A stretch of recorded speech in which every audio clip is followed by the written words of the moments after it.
Hey guys, how's it going? Welcome back, of course, to the Time Bomb channel, and I hope all is good in your part of the world.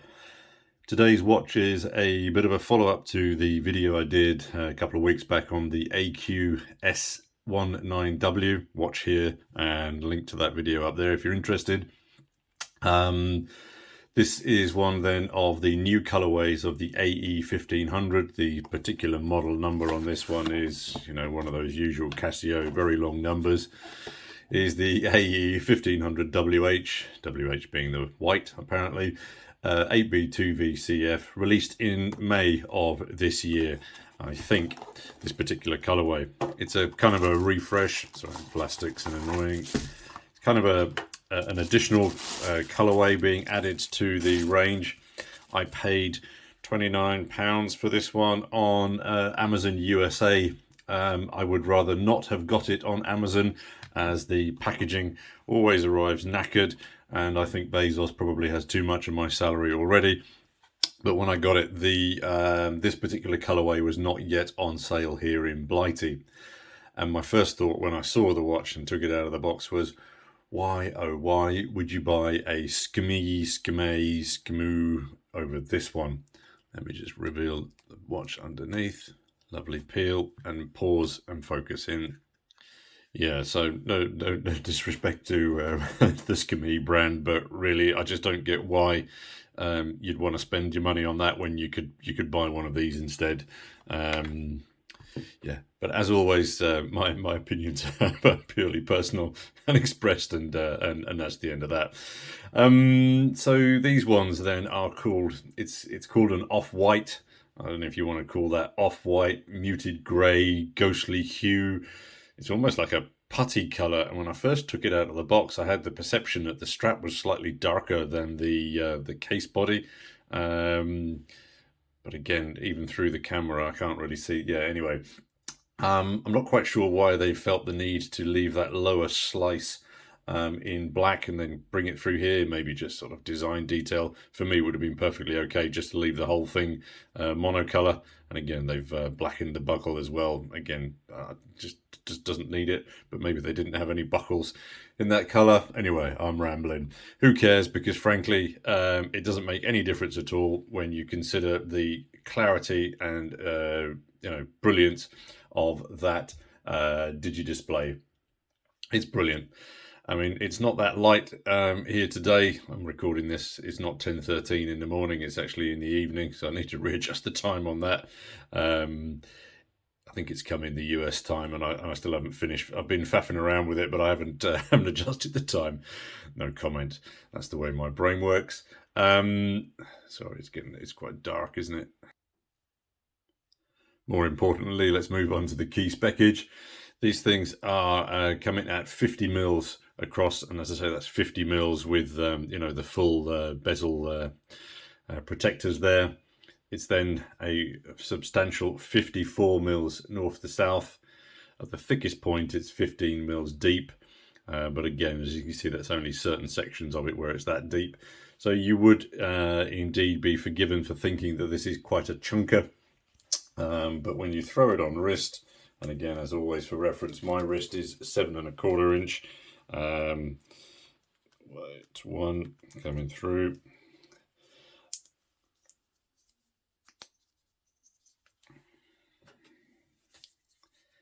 It doesn't sit actually that large. I think it sits really quite well. Added to which, this thing only weighs 57 grams. I can probably cinch that down another one there. As I say, it's not big at all. It doesn't feel heavy or clunky. Yes, it's big, but that's kind of the design ethos of the watch. It's supposed to be big and it's supposed to be clear. Let me just throw it next to the comparison. So what have we got here to hand? So this is the 5000U.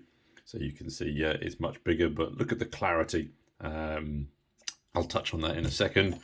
And then here it is next to the Mudmaster. You see the Mudmaster is even more humongouser.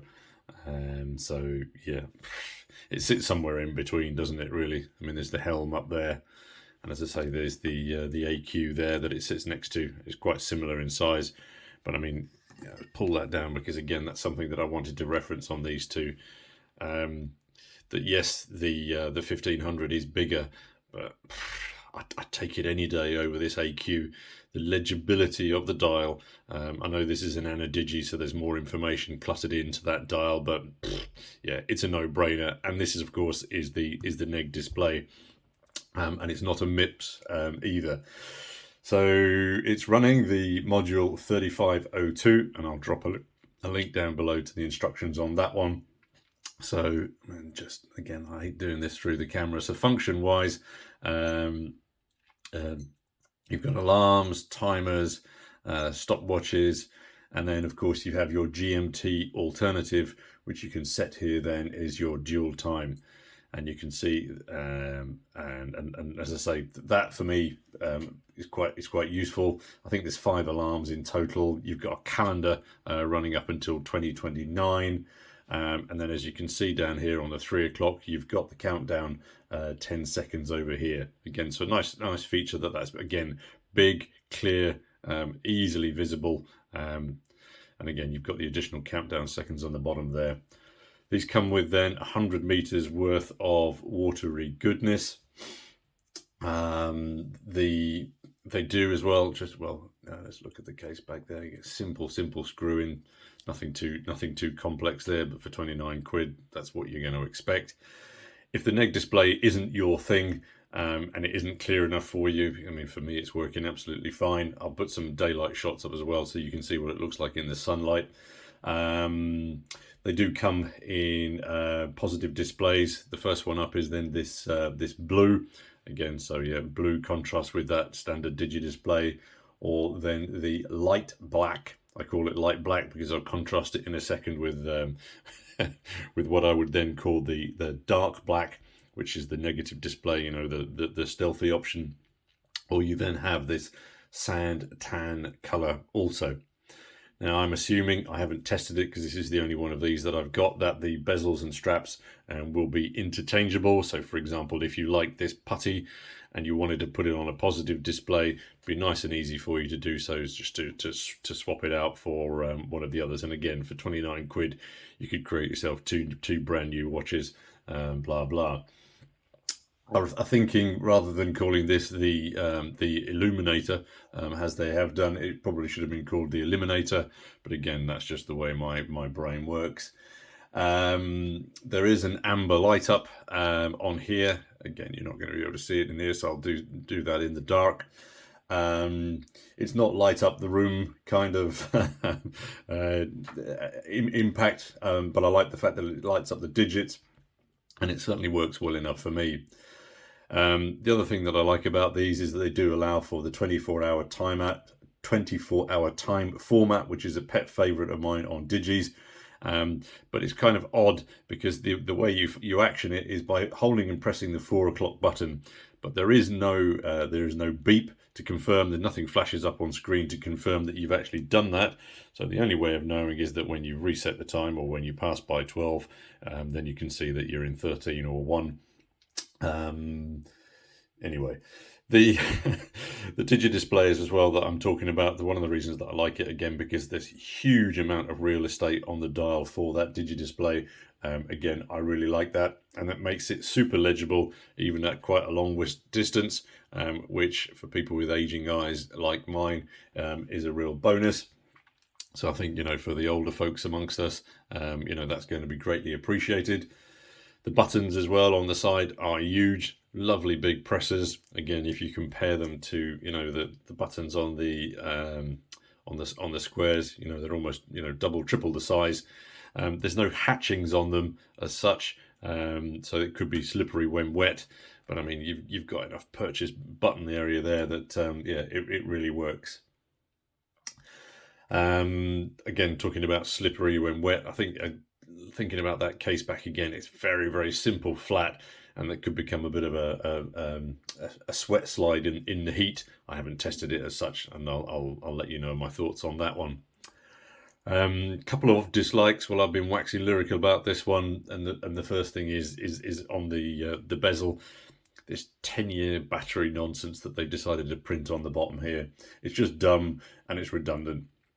Okay, so they're bragging about the fact that it's, 10 years worth of battery out of this, but who cares? Who's going to remember the date that they bought this and calculate its 10th year birthday?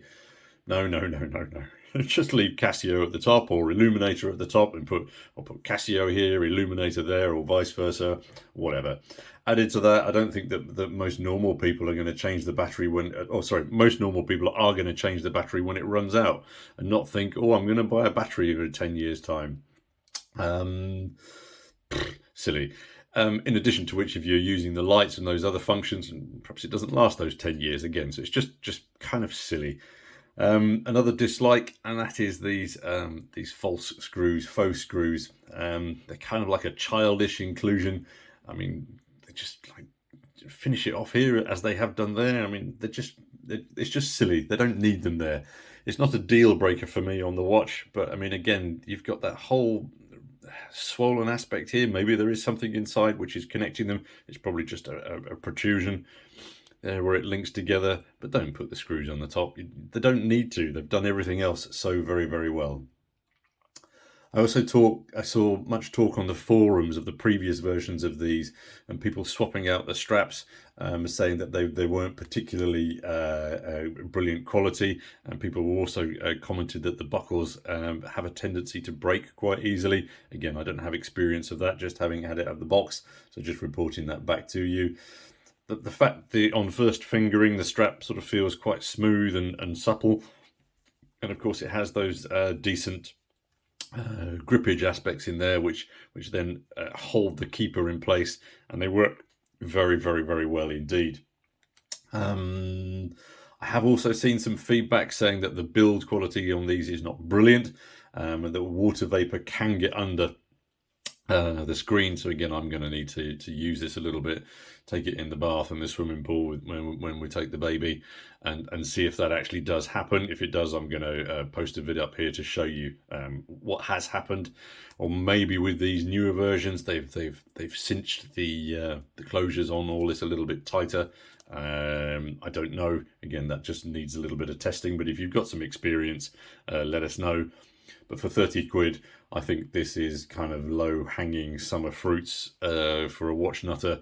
Yeah, you can have one of these, and whether it lasts 10 years or not, I mean, really for that amount, I mean, you do the daily cost, what you've actually spent on it over 10 years. I mean, yeah, brilliant. I often think that white digital watches, or even off-white digital watches, are the best summer color combo option.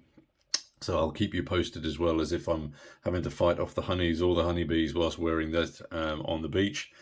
Yeah, very impressed with this one. And I think if I was to have to choose between the solar version here, sadly, I would be going for the 1500, which is contrary to my normal perspective, because I normally prefer solars.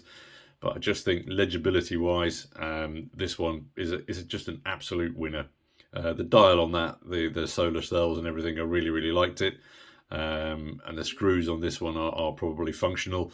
But as I say, just overall looks and legibility, for me, the 1500 is the winner. Let us know your thoughts. Drop a comment down below. Thanks as always for your time and view. I mean, there's a plethora of digis out there. I mean, so let us know as well what your thoughts are. Again, catch you all in the next watch vid. Cheers, guys.